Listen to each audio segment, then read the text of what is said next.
Hi, I'm State Representative Sheryl Delozier, and I'm here with some firefighters from Upper Allen Township.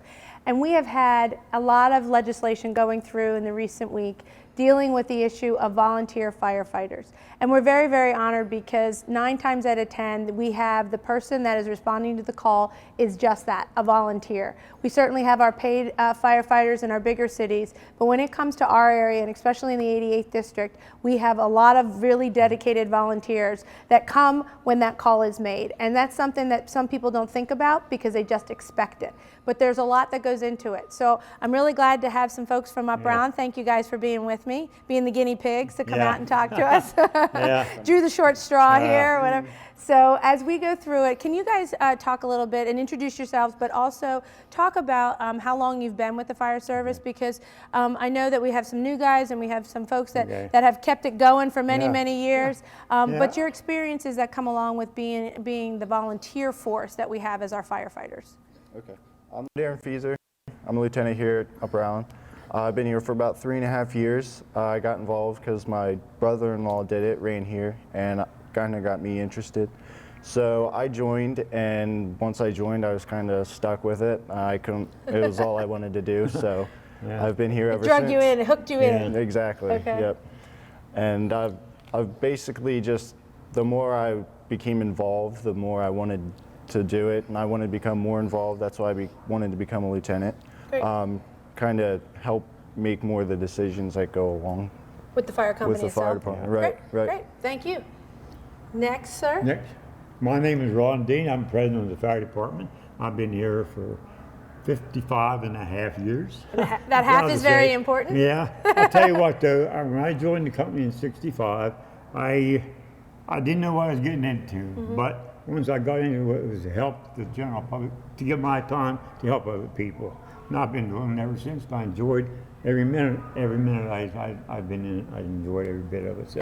And it kind of did the same. It sounds like, a lot of times when you have that impetus, whether it's a family member or something that you want to do to help your community, the ability to come in, and then once you're here, you recognize that in and of itself it's a community, because it becomes that family outside of your family. So that's the one thing that I've noticed tremendously about a lot of the fire service.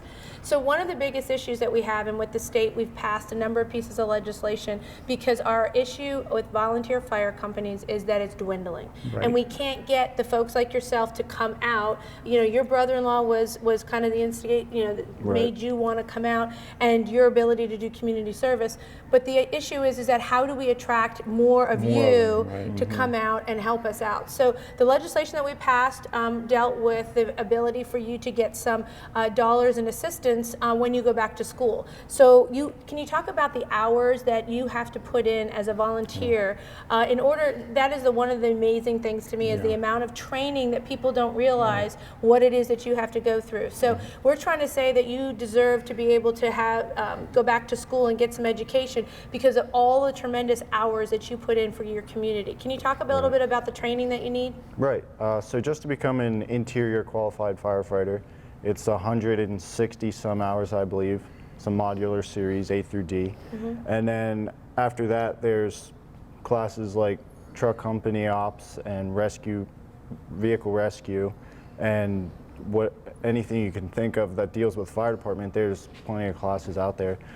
So in firefighting, you never want to stop taking classes. So always being updated and everything. Right. And it changes too. And I would imagine the changes in structures is a tremendous issue that you have to deal with because things aren't built the same now as they were, 20 years ago or even 10 years ago. So understanding how a fire works and everything. I've seen a lot of pictures, I know, when we come to the banquets each year and everything else about all of the different types of obviously, when you're out there fighting a fire, that's the biggest training. But the ability for you to get that training, do you think that passing legislation to give you credits, not only in one of the other pieces of legislation dealt with tax credits for either on property tax and the ability to do that by the county, do you think that will incentivize maybe some more folks like yourself to come and be part of the service? Definitely. I think like with college tuition assistance or the taxes, like we have a college in our first due, so having that tuition assistance to help get people out here, like college students, younger guys that have time to do it. I mean, I think that would be great. And I think once you get involved, you know, we were talking earlier about the folks that, that have come, because we're right here in Upper Island by Messiah College. So the ability to get those folks interested in fire service. So even if they don't live here and they serve their time here with you guys. They stay here and they work here and they perform fire service for the department. And that's when they live here, correct? Yeah, so you have dormitories. Free living, yep. Don't Free, cost them a okay, penny. and I think that has been a benefit. I know Lower Island has that as well, and some of the smaller ones don't have that as much. But I know Upper and Lower, and you said Hamden. So I think having that living assistance, but then they commit time back to the fire station, and then maybe the tax credits and school. I think that is a fair trade, because the bottom line is that if we don't have volunteers, we're going to have to pay for it. We're going to have to pay for it one way or another. So the ability for us to offer those school or offer tax credits, I think, is a good balance. Yes, definitely. So do you think there's other ways possibly to get more people involved as to the fire service? I know you guys are out in the community on a regular basis doing different types of things. I feel recruiting when you go out and talk to the general public. Like we go to school for fire prevention week. I think all the little children are listening to you, and we tell them now that when you get 16, come on down. Come on down. And you don't have to be a man or girl. You can be a firefighter today. Boys and girls both are accepted. No, absolutely, and more and boys more, and girls both. you're seeing both, right? Right. Yeah, you're seeing a lot of girls coming into the fire service today.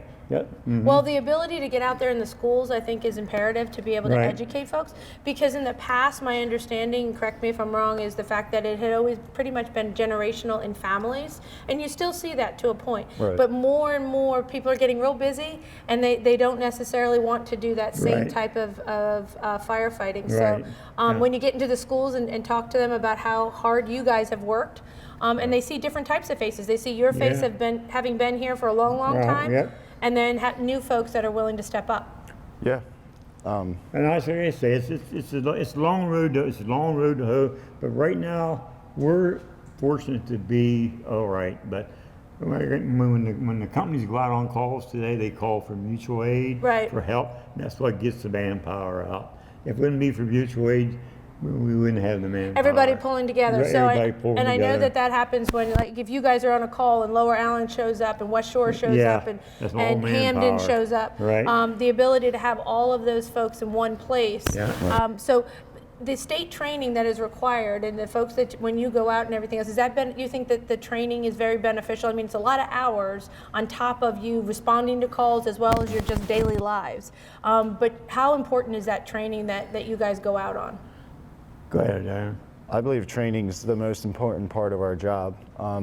Like you said, structures are constantly evolving, tactics are constantly changing, and keeping up with current fire department tactics and allowing you to fight the fire the best way to save lives and property the best way you can. I mean, that's the most important thing. That's like the core of what we do is training. And a lot of it, you show up to accidents as well, so you deal with fire calls. So that's not a good day for anybody. Cats in the trees, you name it. We're the jack of all trades. Exactly, and you're very good at jack of all trades. Exactly. So you can do a lot of different things. You're trained to do it, but we need to get and what we're trying to do is back you guys up to be able to say give us more training, and the ability to incentives to invite new people to come in. I'd appreciate your time today and talking about volunteer firefighting, and I look forward to you taking me around to seeing some new spots in the Upper Island Fire Department. Okay, so when we talk about volunteer fire service, one of the biggest things that we need is not only the volunteers, but we need the apparatus. So this is one of the new trucks from Upper Island. So can you tell us a little bit about it? Right, so this is our new engine. It's our newest piece. It's new as of last year. Okay. It costs around $600,000. Basically, this is utilized to just pump water to the fire scene. And make sure we have it. Well, one of the things I noticed as we were walking by over here, I have teenagers, and they leave a lot of stuff on the floor in their room, and I get mad at them for that. But you guys do this on purpose, right? This is a plan. Can you tell us why you do this? So this is for quick quick responses. Our gear's already set up right by the rig. We can just run out here and put it on and jump in instead of running to our gear lockers and then running all the way back out. Okay. So when we're staffing the station, a lot of times we'll do this for a quicker response time. And there's a lot of gear that you have to put on. We're going to see that in a little bit, but Right. but the ability for us to recognize the fact that you guys have to have all that protective clothing, right, which is expensive. Right. You have to have the trucks in order to reach all the buildings in Upper Island and our surrounding area. And then there's lots of different types of equipment as well. It's like the pumpers, like with all the water. What other types of trucks do you have? So we have our tower, which is has the ladder on it. That Okay, the high extends rate. stuff. Okay. Right. I went up in one of those. That is terrifying, just for the record. Okay. If you get used to it. Yeah, I can only hope.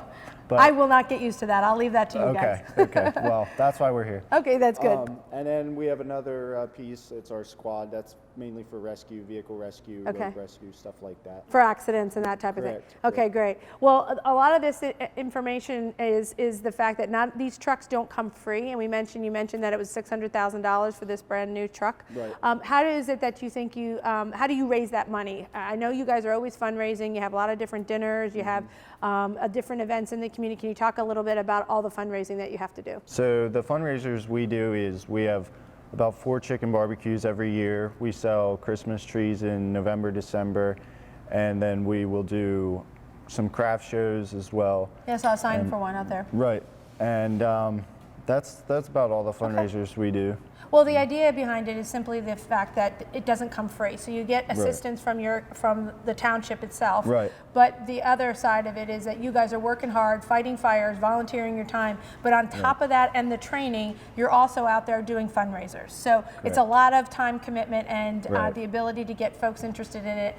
The state legislation, I think, will really promote that and be able to say that there's a trade-off for all of your time given to your community. This is what we can help you out with. Right. So I think it's a fair trade. Does that make sense? Yeah, You yeah, think definitely. that will be? I mean, fundraisers don't even make close to what this costs. Absolutely, so, right. I mean, And the low interest loan legislation, I think, will be really a strong factor in being able to get fire companies the equipment that they need. So let's go take a look at some of the lockers. all right, let's go. Okay.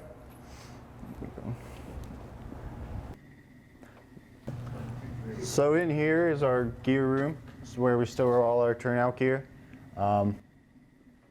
When we get a call, this is where we come to. We just got a new pole, so we can slide down from upstairs now. But yeah, People this don't whole- think those are real, you know. No, We're going to have to show. Yeah, it's some over there. stations have Have them, them? but That's pretty not- cool. It's kind of dying out. Yes. But yeah, this holds about 30 sets of gear. Okay, and when you become a firefighter and volunteer their time, the station buys the equipment for you that you need? That's And correct. what kind of pieces of equipment do you have? You have, obviously, the helmet protects your head, the fireproof jackets, obviously, would make sense, and the boots and the pants. So what, it's all very heavy. I mean, you have to be Right. pretty strong to go fight fires, because not only is the water very strong, from what I understand, but Yep. all this equipment is as well. Correct. So Yep. can you tell us a little bit about what you have to wear? Yeah, so we can start with the helmet. That protects your head. You got your mask. Your mask. Okay, breathe air right. off of. You have your parrot- radios and belts your and everything? Yep, and then you have your hood, which protects your head and neck area from particles and some heat. And then you got your pants and boots, which protect your whole lower body. And everything is all set to go. So so when the call comes in, you guys know exactly where everything is, and you can come in and get it and get out as soon as possible. Yep, we have it all set up so we can put it on as fast as possible. And the other thing, when you're out on a fire, my understanding is you have a great support staff, or I shouldn't say staff, support volunteers, more volunteers Correct. that don't necessarily go out and fight fires. Can you talk about how that helps you guys and know that you're here? Because a lot of them are either relatives or family members. Who is it that comes out even when you go out to fight fires? Who stays behind to help you out? Yeah, so what we call the support force, when we're out on a fire for several hours at a time, we'll have some people's wives or kids or whoever will come back to the station, and they'll actually make food and stuff like that for us. So when we come back, it's They know you're tired. right. We don't really feel like doing too much after cleanup. So I mean, that's always a nice thing to have. And I mean, people are always that takes up their time as well, and Exactly. they don't exactly plan for it. So Well, and that's one of the biggest issues that I think that drives it home, is the sense that you guys are out there and you volunteer, and the men and women that go and volunteer to fight the fires, but it's your families are also involved. So you go at the drop of a hat when that call comes in. And folks that have kids, and you might be in the middle of a birthday party, or it could be in the middle of Thanksgiving dinner, but when that call comes in, you respond, but your family does as well. And so they also serve when someone in their family serves. So Correct. I want to thank you for your time as well as your service to Upper Allen and our surrounding areas. As a Lower Allen resident, you know, I know you come across that line quite a bit, and with those agreements. So thank you for all of your time and effort and your willingness to be here today and to talk to us about all the fire company needs with volunteers. But thank you very much. absolutely, thank you. Thank you.